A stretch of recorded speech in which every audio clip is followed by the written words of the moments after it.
The static cuts through my headset like broken glass. 372 feet below me, in the jungle darkness, someone is dying. I can hear it in his voice, that wet, rattling sound between words. Broken arrow, broken arrow. This is Tango 26. His transmission breaks up. I adjust the frequency by 0.03 megahertz, a microscopic change nobody taught me in radio school. His voice comes back, clearer now. 37 men. Surrounded. Grid coordinates. The transmission dies, not from enemy interference, from something worse, from hope running out. I check my watch. 0347 hours. This is the 19th call tonight. I've lost count of how many men I've heard die through these speakers, but I remember every voice, every name, every last word. My name is James Rodriguez. I'm 22 years old. I'm sitting alone in a tin box on top of Hill 473 in the Central Highlands of Vietnam. And I'm the only thing standing between 33 American units and complete annihilation. The North Vietnamese cut our main communication relay 4 hours ago. Command thinks we're dead. Every forward position, every firebase, every patrol out there in the dark thinks they're alone. But they're not alone. I'm still here. I'm still listening. And I figured out something that every radio manual, every communications officer, every expert back at Fort Gordon said was impossible. I figured out how to bend radio waves around mountains, through valleys, across distances that should kill any signal. I'm using the enemy's own interference against them, turning their jamming frequencies into carrier waves, piggybacking our transmissions on their noise. It's insane. It shouldn't work. But for the last 4 hours, it's the only reason anyone out there is still breathing. The static rises again. Someone else is calling. Call number 20. I close my eyes and adjust the dial. This is Relay 7 Actual. I hear you. Tell me where you are. If my story resonates with you, please hit the like button to bring a little light to this father's heart. Subscribe to the channel so you don't miss my upcoming life stories, and tell me in the comments where you're watching this video from and what time it is there right now. It makes me so happy to know what corner of country or world you're listening from. Let me tell you how a kid from El Paso, Texas, who barely graduated high school, became the most important person in the Central Highlands of Vietnam on the night of August 17, 1968. I wasn't supposed to be up on that mountain. I was supposed to be rotating home in 3 weeks. I'd done my 13 months, I'd survived. But the radio operator who was scheduled for Hill 473, a guy named Patterson from Ohio, got hit by shrapnel 2 days before his shift. They needed someone who knew the equipment, someone who could work alone, someone expendable enough that losing him wouldn't matter much to overall operations. That was me. I'd spent my entire tour as what they called a relay specialist, which is a fancy way of saying I sat in remote locations and made sure radio signals got from point A to point B. It wasn't glamorous, it wasn't heroic. Most guys in my unit didn't even know my name, but I was good at it. Really good. I'd developed this weird intuition for radio frequencies, like I could feel them in the air, sense where signals wanted to go. My lieutenant called it Rodriguez's radio voodoo. He meant it as a joke. That night, it became the only thing keeping people alive. The North Vietnamese army had launched a massive coordinated offensive. Intelligence had completely missed it. 40,000 NVA regulars were moving through the Central Highlands, and they'd brought something new with them, sophisticated Soviet jamming equipment that was shutting down our entire communication network. One by one, our relay stations went dark. By midnight, Hill 473 was the last one still transmitting, and then I heard the first call for help. I grew up in a neighborhood in El Paso where you could throw a rock and hit Mexico. My father worked at a meatpacking plant. My mother cleaned houses. I had 5 brothers and sisters, and we shared 2 bedrooms in a house that should have been condemned. Radio was my escape. While other kids played baseball, I sat in our tiny backyard with a shortwave receiver I'd built from spare parts I found at the dump, listening to voices from around the world. Moscow, London, Buenos Aires, Beijing. I didn't understand most of the languages, but I understood something deeper. I understood that invisible waves were carrying human voices across impossible distances, connecting people who would never meet, bridging gaps that seemed unbridgeable. When I got drafted in 1967, I thought I was dead for sure. Boot camp at Fort Polk, Louisiana, was the closest thing to hell I'd ever experienced. But during aptitude testing, something weird happened. They put me in a room with a broken radio and told me to fix it. I didn't know what I was doing. I just started listening to the static, feeling for patterns, adjusting frequencies based on some instinct I didn't understand. 20 minutes later, the radio was working. The sergeant administering the test looked at me like I'd performed magic. 2 weeks later, I was in the Army Signal Corps, training as a radio relay and carrier attendant. They taught me everything about radio theory, frequency modulation, signal propagation, atmospheric interference, antenna design. But the most important thing I learned wasn't in any manual. I learned it by accident during a thunderstorm at Fort Gordon, when lightning was scrambling every frequency and everyone else had given up trying to communicate. I realized that interference wasn't just noise, it was information, it was patterns. And if you understood the patterns, you could use them. You could ride them like waves in the ocean, letting them carry your signal to places it couldn't normally reach. I tried to explain this to my instructors. They told me I was wrong. They showed me the physics, the mathematics, the engineering principles that proved what I was suggesting was impossible. Radio waves traveled in straight lines. They couldn't bend around mountains. They couldn't bounce through valleys. They degraded over distance according to predictable formulas. Everything I was suggesting violated the fundamental laws of radio propagation. I stopped arguing with them, but I didn't stop experimenting. I arrived in Vietnam in July 1967. They assigned me to the 52nd Signal Battalion, supporting operations in the Central Highlands. For the first 6 months, I did exactly what I was trained to do. I maintained equipment, relayed communications, followed procedures.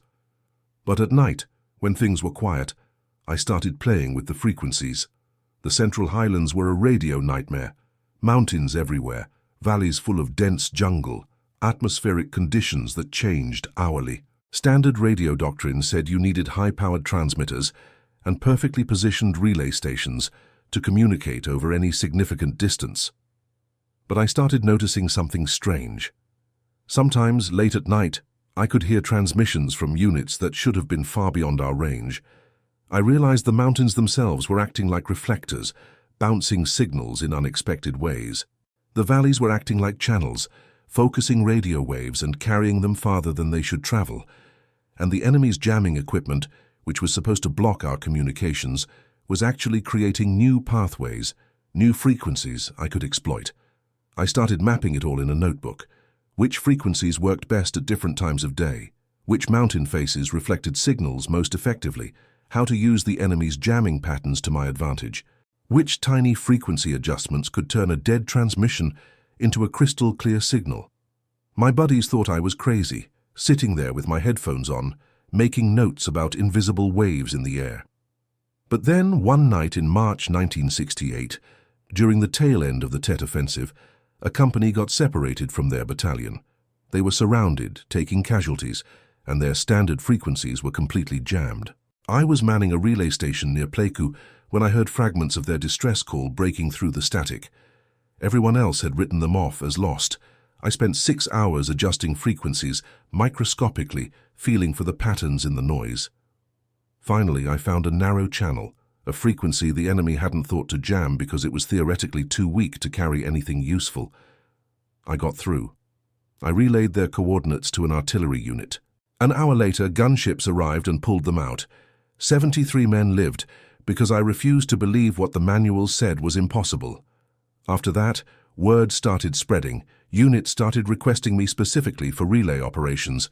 They started calling me the Voice because no matter how bad the situation got, no matter how heavy the jamming, I could usually find a way to get through.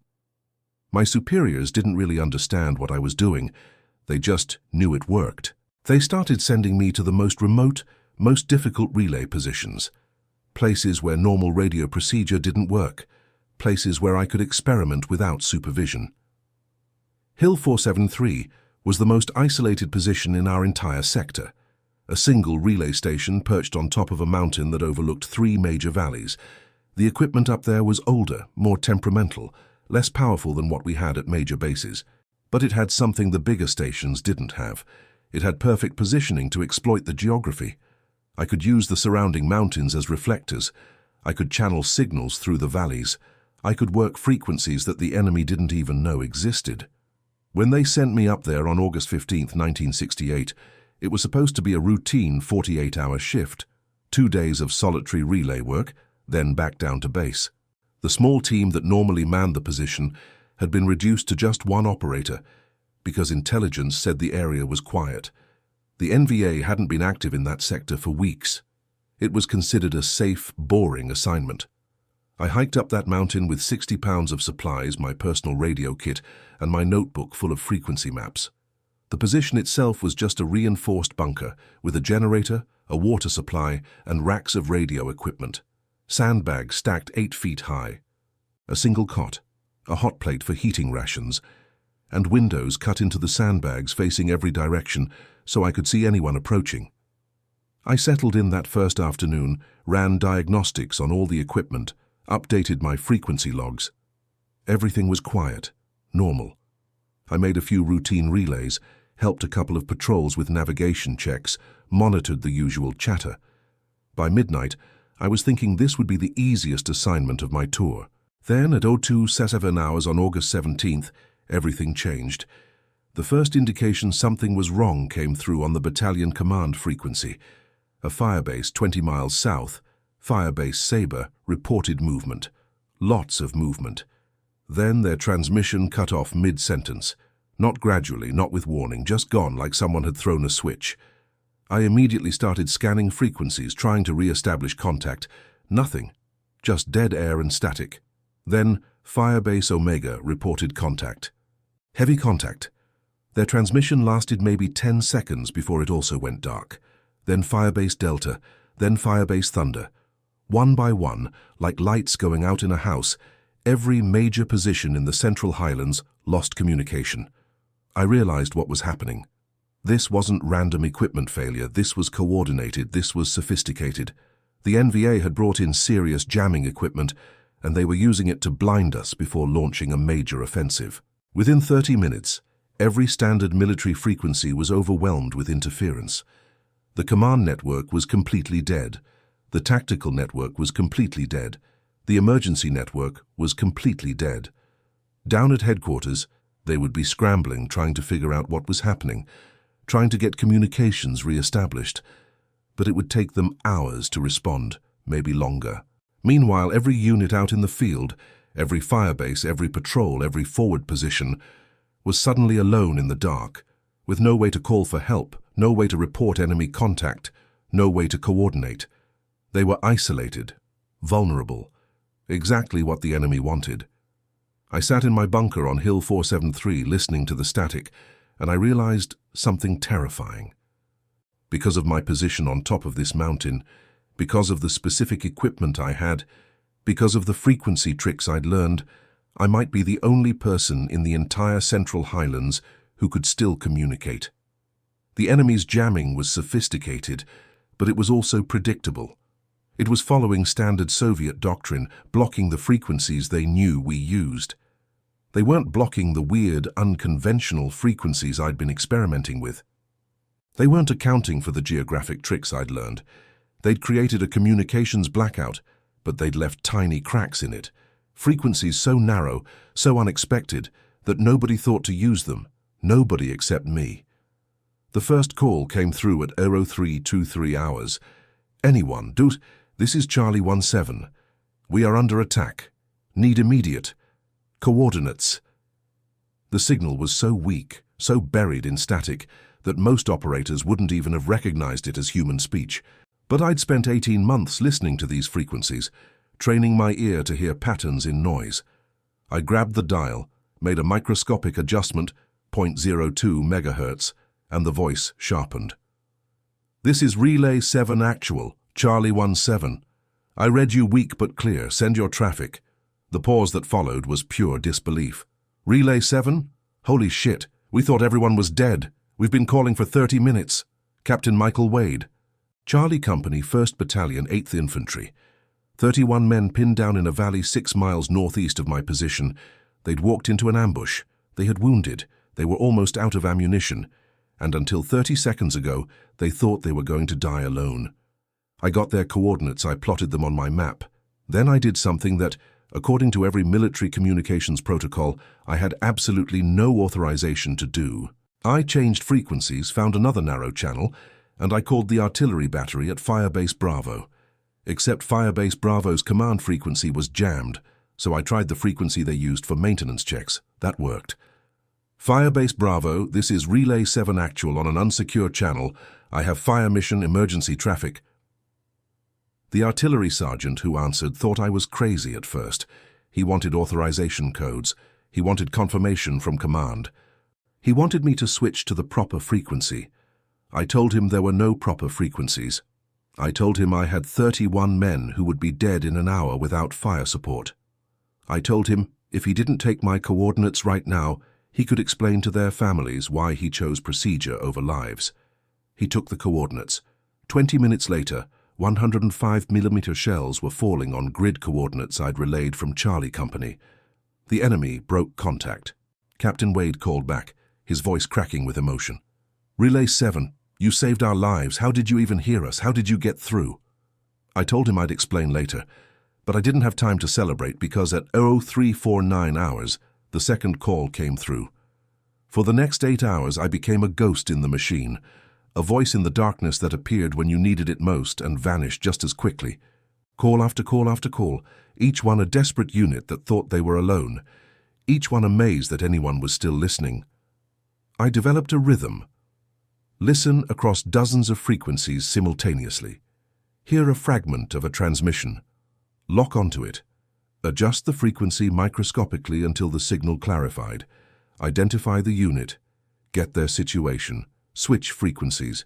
Find an artillery unit or helicopter team or nearby friendly unit on some unexpected maintenance or backup frequency. Relay the information. Coordinate the response. Switch back. Confirm. Move to the next call. Each relay required split-second timing and absolute precision. I was working with frequencies so narrow that being off by 0.01 MHz meant losing the signal completely. I was jumping between transmissions so fast that I had 3 different conversations happening simultaneously in my headset. And I was doing all of it while tracking enemy movements, plotting coordinates, calculating artillery solutions, and maintaining a mental map of every unit's position and status. The third call was from a reconnaissance patrol trapped in a minefield. The fourth was from a helicopter crew that had been shot down. The fifth was from a firebase that was being overrun and needed gunship support immediately. The sixth was from a platoon that had lost their lieutenant and was completely disoriented in the jungle. By dawn, I'd handled 23 separate calls for help. I'd coordinated fire support for 12 units. I'd directed medevac helicopters to 6 different locations. I'd relayed intelligence about enemy movements to 4 different battalions. And I'd talked 3 separate groups of men through situations where they were ready to give up, where they thought nobody was coming, where they'd accepted they were going to die. I became their lifeline, their only connection to hope. My voice became the thing that told them they weren't alone. What I didn't know, what I couldn't know sitting up in my bunker, was that the enemy had figured out something was wrong. Their offensive was supposed to create chaos. It was supposed to isolate and destroy American units before anyone could coordinate a response. But somehow, impossibly, the Americans were coordinating. Fire support was arriving at the right places. Medevac helicopters were finding isolated units. Artillery was falling on NVA positions with suspicious accuracy. Someone was still communicating. Someone was still coordinating the defense. The NVA intelligence officers studied the problem. They triangulated radio signals. They analyzed transmission patterns.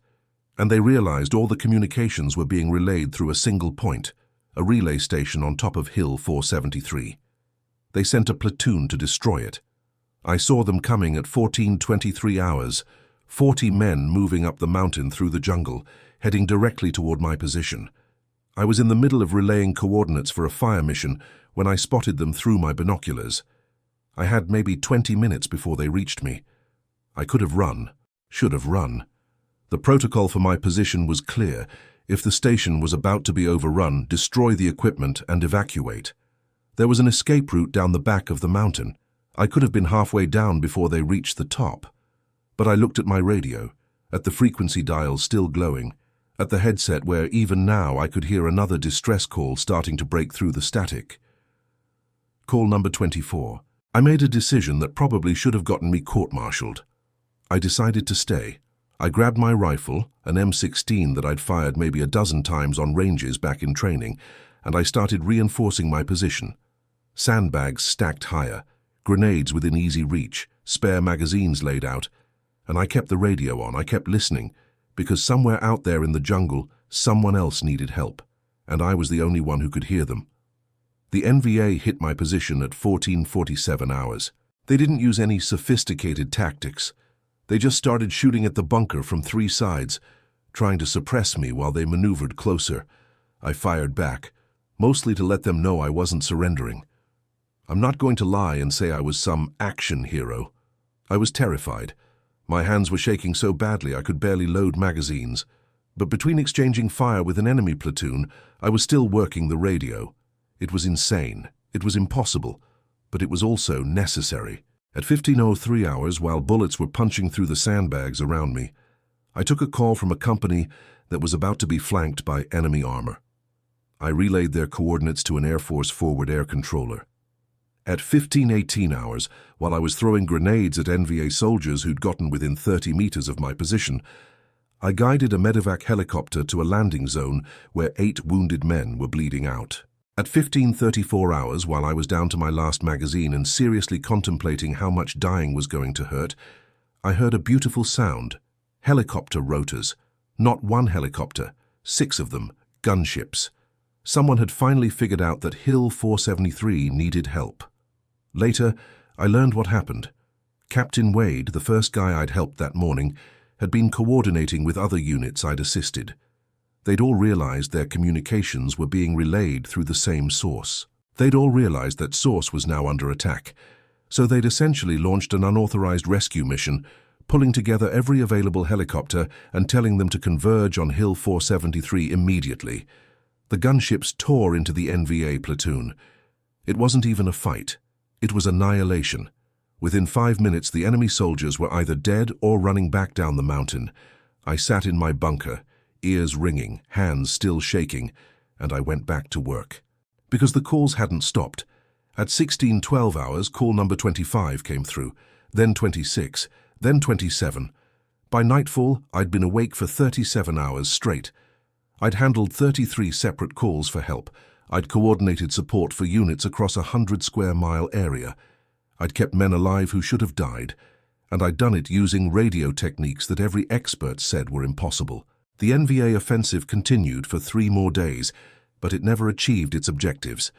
The communications blackout that was supposed to create chaos had been partially defeated by one stubborn radio operator who refused to believe in impossible. Eventually, a relief team made it up to Hill 473. They brought fresh operators, better equipment, reinforcements. But by then, the worst was over. The enemy had lost their element of surprise. Our units had coordinated a defense. The offensive stalled, then collapsed. When I finally came down off that mountain on August 21, 1968, I'd lost 14 pounds. My hearing was damaged from the constant headset use and the firefight. My hands had tremors that would last for months. But I'd kept 33 American units connected when they needed it most. They gave me a Bronze Star for valor. Some officers wanted to give me more, but there was a problem. Most of what I'd done violated standard operating procedures. I'd operated on unauthorized frequencies. I'd coordinated military operations without proper authorization. I'd made tactical decisions that were supposed to come from officers, not enlisted specialists. If they investigated too closely, I might end up court-martialed instead of decorated. So they gave me the Bronze Star, thanked me quietly, and sent me home 3 weeks later when my tour ended. For years, I didn't talk about what happened on Hill 473. It felt too big, too strange. How do you explain that you bent the laws of physics? That you heard voices nobody else could hear? That you kept hope alive in the darkness, using nothing but invisible waves in the air? Looking back now, 43 years later, I understand something I didn't understand then. Technology doesn't save people. Procedures don't save people. people save people. What happened on Hill 473 wasn't about radio frequencies or signal propagation or communications theory. It was about refusing to accept that anyone should die alone. It was about listening when everyone else had stopped listening. It was about believing that impossible just means nobody's figured out how to do it yet. I still have my notebook from Vietnam, the one where I mapped all those frequencies and techniques. Sometimes I take it out and look at the pages, covered in my young handwriting, filled with observations about invisible waves bouncing off mountains I could barely see. The army eventually studied what I did. They incorporated some of my techniques into their communications doctrine. They built better relay stations, positioned them more strategically. They trained operators to think more creatively about signal propagation. But they never captured the most important part. They never captured the moment when you hear a voice in the static, buried so deep that it shouldn't exist, and you make the choice to reach for it, to adjust the dial, to find the signal, to answer the call.